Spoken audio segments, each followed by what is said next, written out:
மலேசியாவின் தேச கட்டமைப்பில் கணக்கியல் வல்லுநர்கள் கூட்டு பங்காளிகளாக இன்னும் பெரிய பங்கினை ஆற்ற வேண்டும் என்று இரண்டாம் நிதியமைச்சர் டத்தோஸ்ரீ அமீர் அம்சா அசிசான் கேட்டுக் கொண்டார். 2026 ஆண்டிற்கான மலேசிய கணக்காளர்களின் அமைப்பு நடத்திய அனைத்துலக கணக்காளர்கள் மாநாட்டில் உரையாற்றிய அவர், நாட்டின் பொருளாதாரத்திற்கு அடிப்படையாக விளங்கும் நம்பகத்தன்மை, நேர்மை மற்றும் பொறுப்புடைமை ஆகியவற்றை நிலைநிறுத்துவதில் கணக்காளர்கள் முக்கிய பங்கு வகிக்கின்றனர் என்று குறிப்பிட்டுள்ளார். மலேசியா தற்போது இலக்கு வைக்கப்பட்ட மானியங்கள் மற்றும் கடுமையான நிதி ஒழுக்கத்தை நோக்கி மாறி வரும் வேளையில் தரவுகளின் நேர்மையை உறுதிப்படுத்துவது மிக முக்கியமானதாகும் என்று அமைச்சர் அமீர் அம்சா தெரிவித்துள்ளார். திட்டம், நிதி மேலாண்மை, வரி நிர்வாகம் மற்றும் கணக்காய்வு ஆகியவற்றின் மூலம் கணக்கியல் வல்லுநர்கள் நாட்டின் பொருளாதார முடிவெடுக்கும் தரத்தை நேரடியாக மேம்படுத்துகிறார்கள் என்றும், அவர்கள் வெறும் எண்களில் துல்லியத்தை மட்டும் பார்க்காமல் ஆதாரங்கள் சரியாக பயன்படுத்தப்படுகிறதா என்பதில் கவனம் செலுத்த வேண்டும் என்றும் அவர் வலியுறுத்தியுள்ளார்.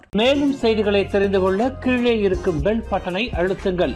உங்கள் மகிழ்ச்சியை வெளிப்படுத்த லைக் மற்றும் ஷேர் செய்யுங்கள்.